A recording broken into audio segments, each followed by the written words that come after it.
All right, folks, welcome back to episode 2 of the Palm Trees and Taxes podcast, hosted by Alex Zimmerman and co-hosted by my brother, as always, Aiden Zimmerman. And we're back after day one of NHL free agency.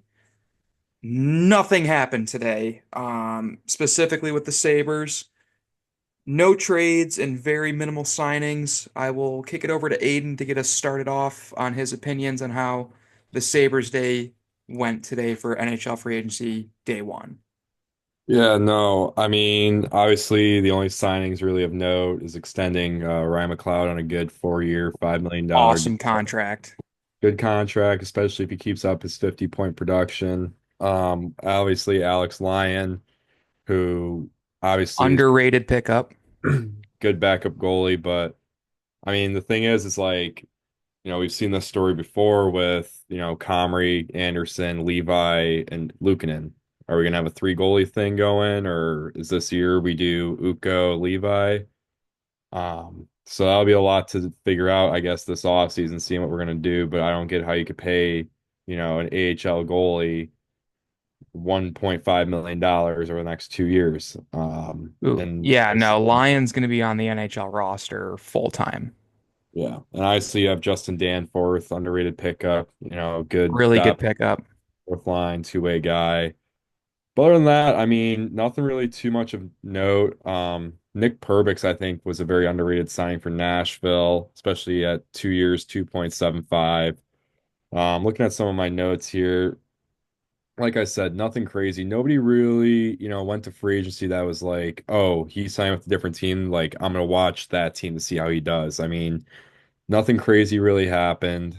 Besser signing within like the opening hour with Vancouver was kind of weird, but still number one name out there, I guess, is Nikolai Ehlers, Granlund, 3 years, 7 million in Anaheim. I wish we would But have signed Granlund. that would have been a good deal. I guess my biggest thing is, what the Sabres are going to do with Bo Byram. Obviously, we loaded up the defense at the draft and leading up to the draft. And it's like, how are you going to have him, play on the bottom pairing? And it's like Kevin Adams last year came out and said, yeah, I like him playing with Clifton on the third pairing. But a guy like Bo Byram, who, knows the type of player he can become, I don't see him wanting to stay here and being a third pairing guy. He's either So, going to play with Dahlin or we got to trade him. yeah, you can't I keep him caged mean, up. he keeps being connected to Calgary. I've been connecting him to Calgary for 2 weeks, ever since it's became eminent that he's being traded.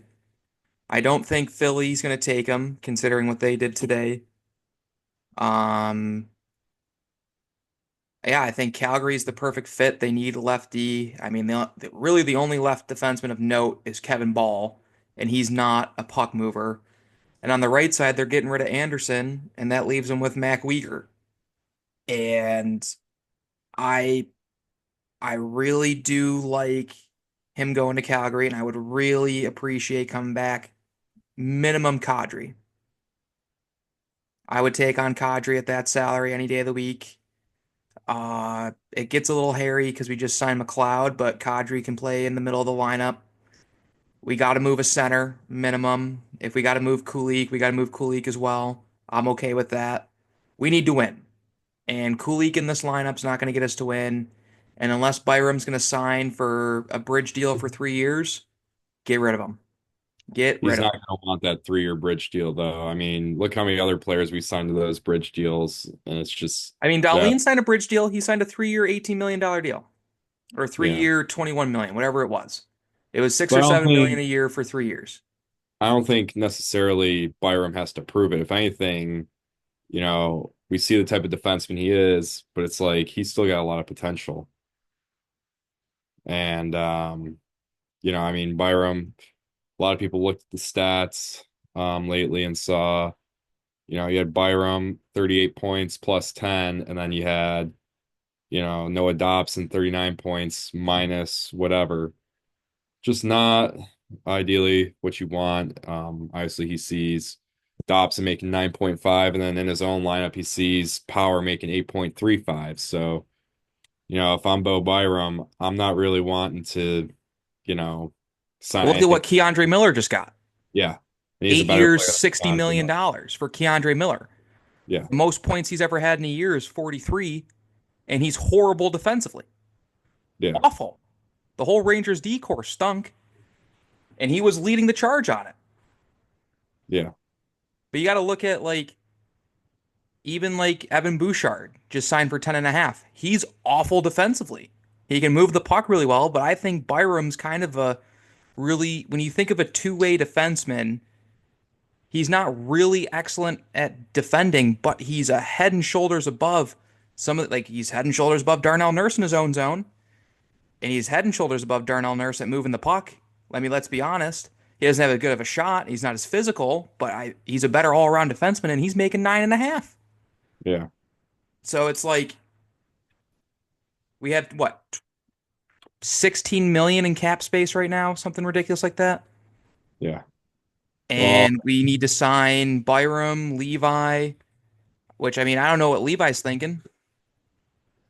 in my opinion, the Buffalo Sabres are done making deals just because they hit their cap floor and that's all they need to do. Well, I mean, if we're looking at 17 million, we get sit Byram down, tell him, look, we'll give you 2 years, 6.5 per. That'll bring us to 11 million, and we throw the rest of that at Ehlers. I think We Ehlers is need a definitely, winger. We do yeah, not have a top flight winger. Like I like Tuck, I do, but he's not. He's he's not, borderline. He's borderline first, second line winger yeah, on a playoff team. And Thompson, he can play the wing, but I prefer him as a center. That's where he's flourished is at a center. But we need a legit top line scoring winger. We had one in Jeff Skinner and we bought him out.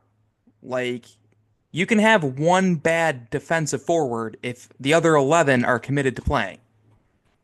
Now Skinner's downslide, with age and limited ice time, the production wouldn't have been there. But we never replaced him. We bought him out and we didn't replace him. And I was looking at it earlier today. I'm still looking at it.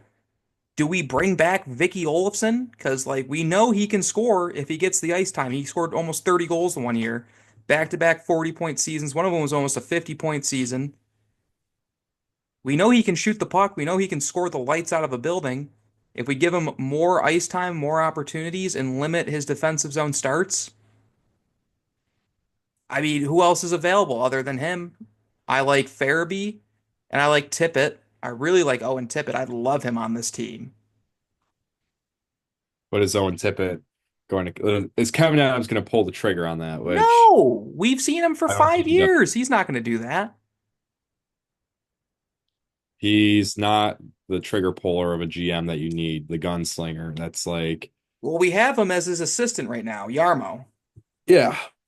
And I would love Yarmo in Buffalo more. I think that's what we're missing. Yarmo needs to be in Buffalo more. It can't be, yeah, he's working remotely No, he and cannot. He cannot be working remote throughout the year. Anybody that's working remote needs to be. They need to be around the team because otherwise, it's Kevin Adams sitting on the phone with Terry Pagula all day. Oh, hey Terry, how's it going? Yeah, boys look good at practice today. Lindy said they're really gonna look good. No, no. They need people in Buffalo to keep Kevin busy and keep him away from the team. He doesn't need to be knowing what's going on inside the locker room. If there's issues that come up, yes, but Lindy is more than capable of handling that locker room. yeah. And if Lindy tells you he needs a certain player, you better go out and get a certain type of player. Yeah, I mean, I think you really just hit it on the head. Um, I mean, you're looking at last year's team, you could tell there was obviously some stuff going on and recent reports of what JJ Peterka was doing off the ice. I think, and me and you talked about it earlier, it's like you need a Brent Burns coming into here that's like 40, been here, They done need a that. dad. That's gonna, tell them, look, we can't be fucking up this drill in practice. We can't, have things go this way. Like we Well, need to Brent be, Burns has played for a winner his entire career since he got to San Jose and then in Carolina. yeah, Like I liked Poso in the locker room. No doubt he was a great vet, but he wasn't a winner until he won in Florida. yeah, Brent Burns has the last 12, 13 years of his career as a winner, and he can come in here and be like, boys, what is going on? This is not good. This is not the standard. And he's sitting there, him and Orlov. One of the two of them should be in a Sabres uniform next season. Yeah, but I mean, we've seen this Kevin Adams story before where And I it's like, prefer Orlov.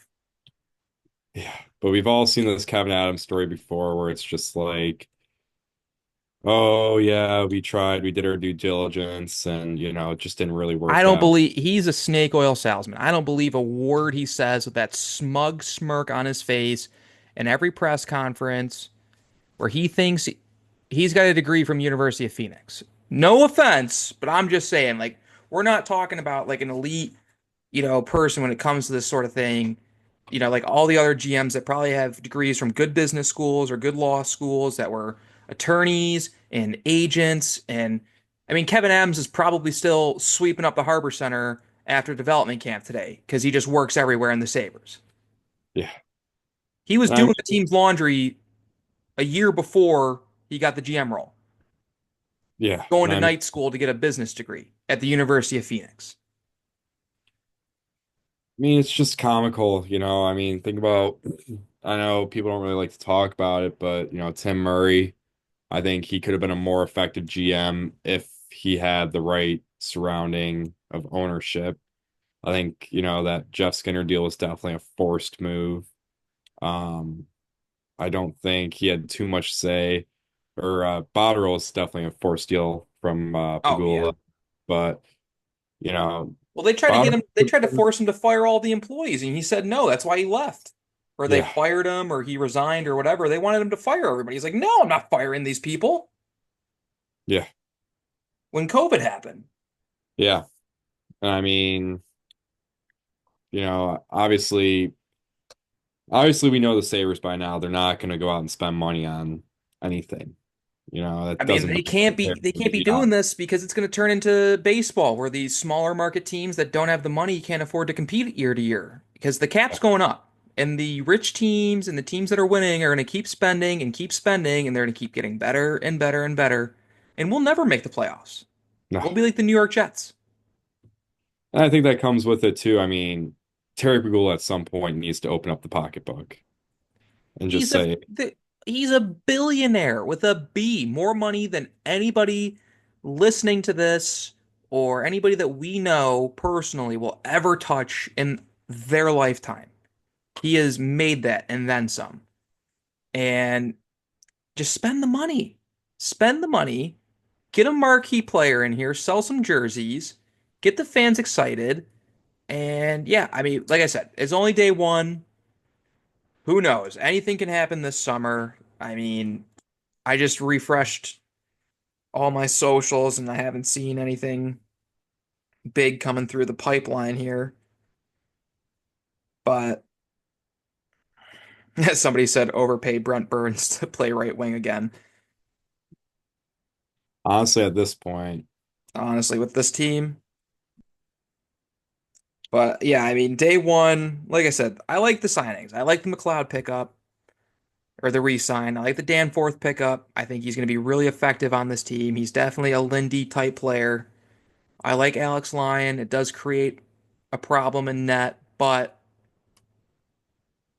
and I mean, you re-sign Kozak. They re-signed that, or they signed that Mearston guy who's a physical guy. Maybe he can come up when we're playing teams like the Rangers or Ottawa or something and put him in the lineup. Maybe he'll fight 5 times a year. I don't know. But it's day one, and it seems like a lot of teams are kind of holding their cards pretty close to their chest. So I feel like but that's I mean, even before this though, who's available? Like the whole like coming into it, like you knew probably like a week or two ago that Mitch Marner was going to get moved. You know, you knew that. So like you weren't really banking on being in free agency too much. I don't think a lot of teams were. And like no, it's that's going to be a lot of reflected. trades. It's got to be a lot of trades. I mean, there's still some good free agents left, but there's got to be trades. Yeah. But I think what you really, really need to see, this offseason, like you were just saying, is just trades. Yeah. Not a very sign heavy offseason. Next year will be Yeah. once that And cap jumps up again. once the cap jumps up, and but that creates more problems for the Sabres because the cap's going up. We're not going to spend more. Well, we And can't spend more because we'll have $6 million of Jeff Skinner dead money against the cap next summer, yeah, and so a pretty much all of pending our freed Alex cap. Tuck Alex Tuck extension. So we got to spend it now, and we got to take a flyer on some guys, get them in here, make the playoffs, and go from there. Yeah, But like I said, day one, not too bad. If anything happens before this weekend, we'll reassess then. But I think good episode. We'll hold off for now and follow up with everybody on the weekend, okay? sounds good. All right. Thank you all for listening. Please like, subscribe, and follow and share. Bye.